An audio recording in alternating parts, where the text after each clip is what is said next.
Hey, welcome to Davis Build for another episode on our channel. We're going to be talking about this 2004 FXDI Dyna.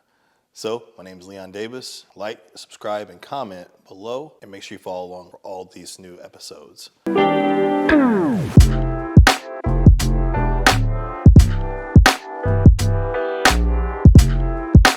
So, here we're going to be talking about how we're transforming this bike from a Hell Yeah Brother bike to a stunt bike mainly. So this bike started out as just had all these other accessories. It had spotlights on it on the front, fog lights, had some jank saddlebags on the back, had a sissy bar on it, had a lot of just weird accessories that the guy kind of turned the bike from a bagger touring Dyna to like, now we're turning this into a stunt machine. We've added quite a few parts, completely took the front end off the bike. We've done way more to it, so we're gonna get into that right now. We'll talk first about the front end and what we mainly did with it. But this bike has 30,000 miles. It was local here in Indianapolis. The guy had owned it. It was a one-owner bike, 30,000 miles, completely meticulously maintained. Thing is just as good as it was, almost new. It might be better than it was new. But first off, thing we did was we added the Gixxer front end. So we took the factory narrow glide front end off the bike. We used the Geezer triple trees, the 45 millimeter triple trees to convert the bike. So those are 2006 to 2008 Gixxer forks. We used Yamaha R1 brakes on this bike instead of the R6. Just a little different style.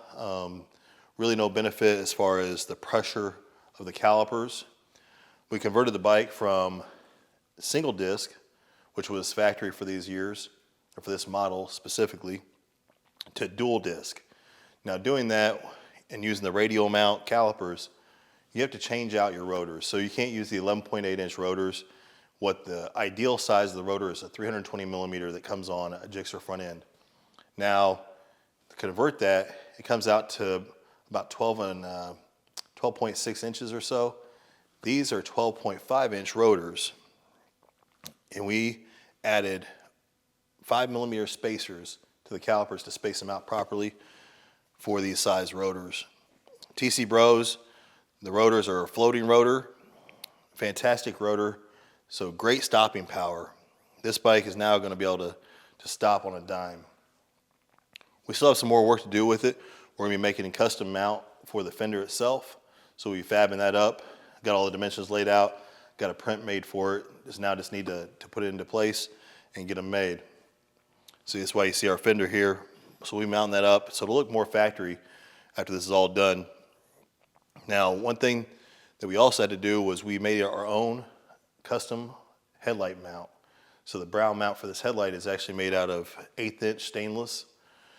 We used a new headlight. We went with a Eagle Lights halo style headlight in this bike, so we're going to be able to see the road a lot better, and this looks more modern with the style.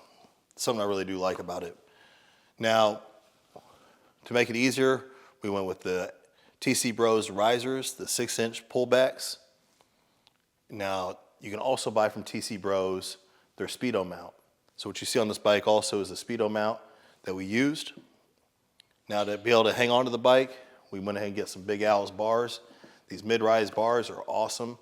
They're kind of close to the TC or to the thrashing bars, but they're kind of different. They got a little bit different angle, a little different pullback. And even when I called to talk about these to Big Al's, and I mentioned the thrashing bars were kind of similar, what's funny is he said our bars have been out when those guys were in diapers. So check them out. Big Al's got some great products.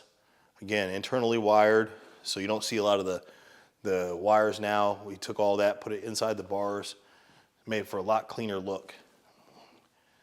One other thing we did was we went ahead and went with a new lever mount, a clutch lever mount, Elite Mototech. It was our choice. There are other companies out there like One Finger, but what I found with the One Finger setup is that they're noisy. They have an adjustable lever, and it just, as you're riding down the road or as time wears on, it just starts rattling. These actual levers are all one piece. Elite also offers, not only to offer Cerakote, but they also offer anodized levers. So the anodized, the red anodized really sets off the front end of the bike and the handlebars being red, matching the paint more so and more of the wheels. But another thing that we did with this bike was we went ahead and used the ODI Vans waffle grip grips. So fantastic grips. Again, they come in many different colors. You got gray, black, I forget the other colors, but well, we have red here. So these grips, if you want something that's nice and tacky and you can actually feel the bars more so and get your hands around the bars better, ODI is the way to go. Again, this bike had those ugly, old school chrome and rubber, big, gigantic grips. Now, when all that started or why it did, I don't never know, but they're gaudy, they're ugly, they're hard to even get a feel for the bike and to feel what the front end is even doing. These bikes, or these grips actually help a lot to get to know the bike better, or to get to feel the bike better. So that kind of ends up the front end here. We also added a Brembo RCS 19 master cylinder. With this much braking power, or these two calipers that we have, we needed more power to the front wheels. So a 9/16 bore caliper, 9/16 bore master cylinder is not going to cut it. You need at least 11/16 or larger, so that converts out to about 19 millimeters. These RCS 19s will definitely get that front tire to stop. And again, we match that up with another Elite Mototech lever. Elite makes all the Brembo RCS levers. You can get them in different colors and even Cerakoted, so check those out as well. Now that kind of ends up our front end and everything along that line. We've got some mirrors we'll put on. We're going to probably put Pro 1 mirrors on it. The mirrors that I ended up getting off Amazon didn't cut it. Check out the Pro 1. Those mirrors are fantastic. They never move. If you're going to either use Harley ones or Pro 1s, those are about the two that I trust that actually won't move while you're trying to ride down the road with all the vibrations. Some more things that we did to this bike. We went ahead and went with cross threads again, went with these black foot pegs and shifter peg. Great because they're not too aggressive, but they're still aggressive enough, and they give a good style to the bike. Something that the factory foot pegs and the factory shifter just make the bike just look old. One thing that we did was we added crash protection to this bike, since it's going to be more for stunting. We still have to add the shock sliders in the back, but the front we went ahead and went with Santoro Fabworks. Great company. The finish and fitment of this product is fantastic. If you're looking for crash protection, check out Santoro Fabworks too. They offer some different accessories as well. You can add different colors between the sliders and the actual crash bar. Some of the other things we did, we went ahead and went with Pera seat. This Pera seat was something that Jen wanted. I've never used that brand. Everyone talks great about them. So we'll see how, with this time in the saddle and getting this bike on the road, how it'll actually feel and how it'll hold up. I have no doubt that it'll be super comfortable, because I know several people that already use Peras. So between Saddlemen, Lucky Dave's, Peras, there's some great seat companies. If you're looking for a seat, check them out too. Now, as we transition into some of the drivetrain things that we did change, or we chose to change, this bike being an 88-inch is plenty of power. What we did want is we wanted just a little bit more out of it without adding too much performance to it, making sure that it's still reliable. So we just went ahead and went with a stealth pipe, so a 2-in-1 stealth. Again, love stealth pipes. They're economical. The fitment and finish on them is great. Customer support, you always get some extra little goodies every time you buy a stealth pipe, and they're just always fast to ship the product out. If you're adding a pipe, we also added an air cleaner. So we went ahead and went with the Arlen Ness Big Sucker air cleaner, and on top that off, we went ahead and threw a Kruesi air cleaner cover on it. One of the natural finished aluminum air cleaner covers. Now they look fantastic. The way that they finish that and actually machine it, and the logo in it, it's a really slick air cleaner. It comes with the actual ARP bolt too, which is a nice little plus. Adding the air cleaner and the pipe, you're gonna have to throw a Thundermax on it. You wanna be able to have a way to tune your bike. Now, when it comes to Dynajet versus a Thundermax, Dynajet is an overlay on top of your ECM. Can't do as much with it, definitely locked down, and you can adjust a little bit of throttle response, and you can get a little bit of the air-fuel ratio change, but mostly you have to put it on a dyno and have to have someone do it. Now with Thundermax, it's a completely different setup. It's a whole ECM, right? So they use their own programming software, which you get a free software to be able to program your bike when you buy a Thundermax. You can do it yourself, and it will auto-tune. Now, when we say auto-tune, it doesn't mean actually like tuning as it goes down the road, but what it is, it's storing maps.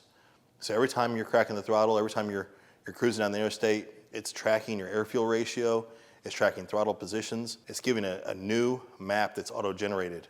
So after you get about 100, 200 miles on your bike, after you put a Thundermax on it, just go through, download that tune, look it over, make sure the air-fuel ratios are right, just go ahead and load it right back into your ECM.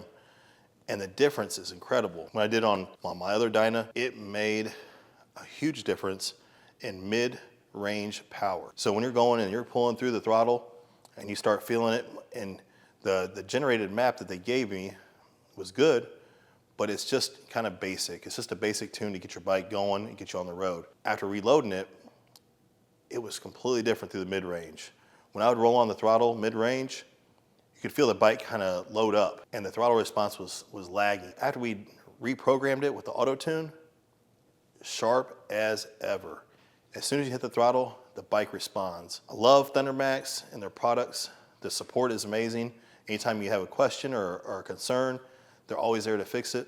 So definitely, if you're looking for a programmer for your bike, you've been doing some accessories, you've added air cleaner, cam, pipe, headwork, new throttle body, whatever it is, definitely can get you set up.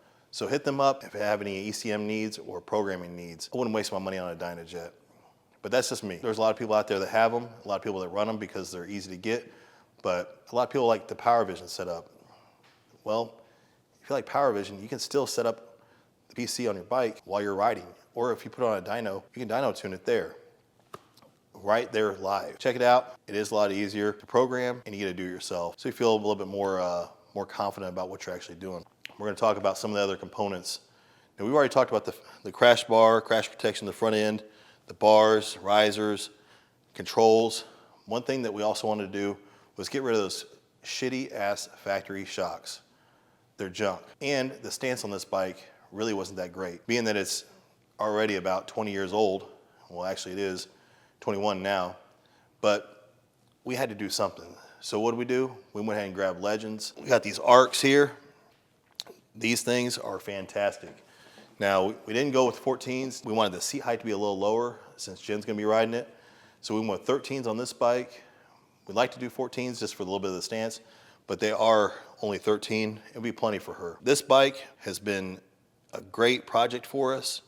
Now, one thing when you order a stealth pipe is you get an option of your finishes. Now, you can also do some work to the stealth pipe yourself. We're gonna show you 3 different ways you can make your stealth pipe look different. Now, I ordered a polished stealth pipe for my black Dyna, my 05 Dyna.